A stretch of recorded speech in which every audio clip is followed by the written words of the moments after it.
लोकशाहीचा बुलंद आवाज, रिपब्लिकन वार्ता महाराष्ट्र।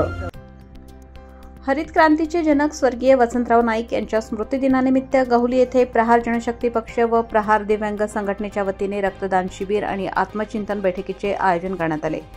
नागपंचमीच्या पावन दिवशी आयोजित या कार्यक्रमात शेतकऱ्यांच्या व्यथा केंद्रस्थानी ठेवून सरकारच्या धोरणांवर प्रहारचे संस्थापक आमदार बच्चू कडू यांनी सडकून टीका केली। शेतकरी केवळ भावना व्यक्त करणारा नाही, तर आता तो विद्रोहाच्या रणसंग्रामासाठी सज्ज झाला आहे, असे म्हणत त्यांनी येत्या रक्षाबंधनच्या दिवशी काळी राखी बांधून निषेध करण्याचे आवाहन केले। सरकारच्या बधीर धोरणांमुळे 6 लाख शेतकऱ्यांनी आत्महत्या केल्या आणि त्यांच्या मागे उरलेल्या 6 लाख मायमाऊल्यांचा सिंदूर सरकार विसरतं कसं, असा थेट सवाल बच्चू कडू यांनी उपस्थित केला। यावेळी त्यांनी सांगितले की आंबोडा येथे माझ्यावर 365 कलमाखाली गुन्हा दाखल झाला, पण त्यात शेतकऱ्यांचं मनोबल उंचावलं याचा अभिमान वाटतो। प्रहार नेहमी अन्यायाविरुद्ध लढा देत राहील। कार्यक्रमात विविध सामाजिक उपक्रम राबवणाऱ्या कार्यकर्त्यांचा सन्मान करण्यात आला। पुढील आंदोलनाचे नियोजन जाहीर करताना कडू म्हणाले की येत्या 2 ऑक्टोबर रोजी गांधी जयंतीच्या दिवशी चक्काजाम आंदोलन होणार असून भगतसिंगगिरी करून सरकारला जागं करायचं आहे। तसेच रामटेक ते दीक्षाभूमी अशी सिंदूर यात्रा काढण्यात येणार असून हे आंदोलन हिंगोली, नांदेड, मराठवाडा परिसरातही विस्तारित करण्यात येईल, असेही त्यांनी स्पष्ट केले। कार्यक्रमास प्रहार नेते राहुल मोहितवार, प्रदीप आडे, गजानन गोदमले यांच्यासह शेकडो प्रहार दिव्यांग कार्यकर्ते आणि पदाधिकारी उपस्थित होते।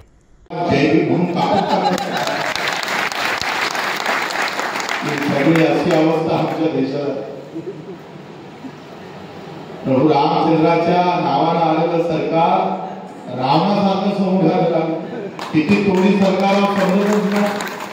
हे सरकार म्हणायचं 7-12 कोरा कोरा काय गांजा पिला होता का तेव्हा? शुद्ध होता का नव्हता?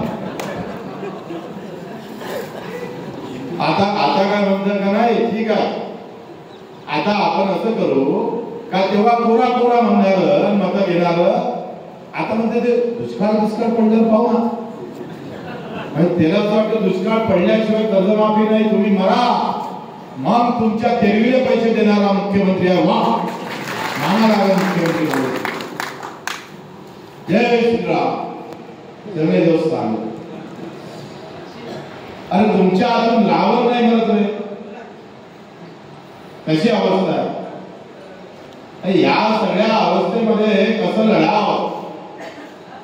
कारण कोणाचा ना कोणाचा काका आमदार असतं, कोणाचा ना कोणाचा मावशी आमदार असतं, तेव्हा ते सगळं काही बोला, माझ्या माणसाला बोलू नका, बिना बोलले बोलताय, बोललं का साथ करून जातो। शेतकरी मात्र विकत नाही, हे याचं दुःख आहे। माझ्या शेतकऱ्याला बोलतो ना, याचं दुःख लोकांना कमी आहे, पण तो आमदार मंत्री माझ्या जातीचा होता, तो कोण बोलला असं म्हणणारे एवढा गावागावात नाही। आणि इतर हा घेत नसला आज आपण पाहिलं, हे आंदोलन सुरू केलं नसतं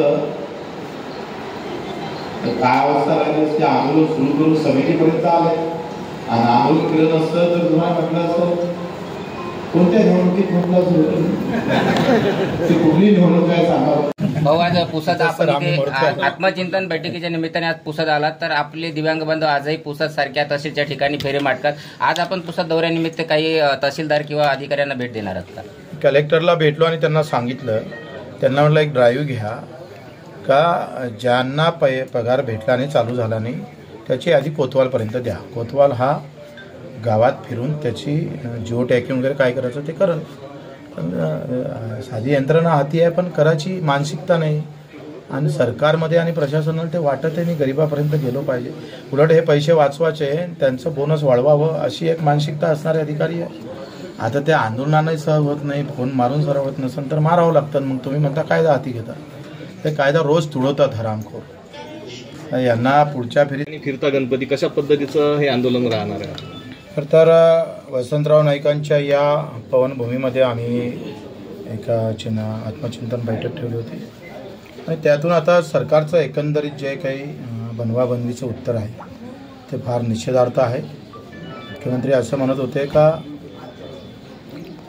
दुष्काळ पडला तर मग आपण कर्जमाफीचा विचार करू, पण तो बोलताना निवडणुकीमध्ये ते असं कधीच बोलले नाही। कर्ज 7-12 कोरा कोरा म्हणणारे मुख्यमंत्री आज आम्हाला गणित सांगत आहे समजून। खरं तर दुष्काळापेक्षा जास्त झड कमी भावानं भेटते. हातात आलेलं पीक जेव्हा कवडीमोल मातीनं विकावं, मातीच्या भावात विकावं लागतं, मुख्यमंत्री महोदय ते दुष्काळापेक्षा जास्त चटके देणारे असतं. त्याचा अधिक अभ्यास करा आणि पुन्हा कर्जमाफीचा विचार करा. या चिंतन बैठकीत हे ठरलं आहे का निवड कर्जमाफीची नाहीच, तर हमीभावाची आणि पेरणी ते कापणीपर्यंत सगळी कामं MRSSमध्ये 2पैकी एक काही करा. एकतर हमीभावाच्या कायदा करा आणि त्या कायद्याखाली सगळ्या हमीभावाचं दुरुस्ती करून 50% नफा धरून हमीभावाचा कायदा करावा आणि सगळ्या हमीभावाच्या खाली एकही दाना विकला गेला नाही पाहिजे, याची खबरदारी घ्यावी. नाहीतर पेरणी ते कापणीपर्यंत सगळे कामं MRSSमध्ये करावी. मेंढपाळ असेल, मच्छीमार असेल आणि दिव्यांगाचे काही प्रश्न असेल, हे लगेच आम्ही त्यांना काही दिवस अजून देतो आहे. गणपतीच्या काळामध्ये गणपती उत्सव जे आहे त्या काळात फिरता गणपती बसून मराठवाड्यात किंवा नागपूरले पदयात्रा काढायची ते आम्ही ठरवणार आहोत. हा फिरता गणपती कुठं विसर्जन करायचं ते निश्चित नाही, परंतु फिरता गणपतीचं आम्ही पाहतोय तिथे आम्ही स्थापना करू आणि विसर्जन मात्र पदयात्रेनंतर ठरवू. त्यापूर्वी 9 ऑगस्टला मोदीजी आणि देवेंद्रजीच्या हाताला काळी राखी बांधून आम्ही निश्चित नोंदवणार. 28 लोकांसाठी सिंदूर यात्रा आपण काढली, ते चांगलंच झालं, पण 6 लाख शेतकऱ्यांच्या आत्महत्या झाल्या. त्याच्या सिंदुराबाबत आपण अजूनही विचार करत नाही. त्याच्या आयुष्यात येणारा काळोखाची रात्र संपली पाहिजे. बियाणं डुप्लिकेट मिळतं, बोगस बियाणं, बोगस औषधी, रानडुकरं, वनं आम्ही पाहतो, वन्य प्राण्याचा त्रास आणि न भेटणारा हमीभाव हा शेतकऱ्याला खाऊन टाकत आहे. रोज 10 ते 15 आत्महत्या होत आहे, तरी तुमच्या संवेदना जागृत होत नाही, याचं दुःख वाटतं. एका इकडे शेतकऱ्यासाठी फाशी घेऊ अशी भाषा बोलणारे वसंतराव नाईक आणि दुसऱ्या इकडे फासावर जाणाऱ्या शेतकऱ्यासाठी साधी चिंता नसणारे मुख्यमंत्री. हा 2 मोठा फरक आहे. हरित क्रांती ते आत्महत्यापर्यंतचा हा प्रवास थांबला पाहिजे. हरित क्रांतीनंतर खऱ्या अर्थानं उन्नतीचे दिवस आले पाहिजे होते. वसंतराव नाईकाच्या हरित क्रांतीनंतर आत्महत्याचे दिवस शेतकऱ्याला पाहावं लागतं, म्हणून हे स्थळ आम्ही नेमलं आहे. मला वाटतंय अजूनही सरकार याच्यावर चिंतन मंथन करेल, आम्हाला आंदोलन करण्यास भाग पाडणार नाही, याचं खरं तर आम्ही अपेक्षा करतो आणि इथून आंदोलन सुरू करणार. विधिमंडळात शेतकऱ्यांना दिलेले जे शब्द आहेत. रिपब्लिकन वार्ता महाराष्ट्र न्यूजसाठी Vidarbha उपसंपादक Rajesh Dhole, Yavatmal. Subscribe now and press the bell icon. Never miss an update.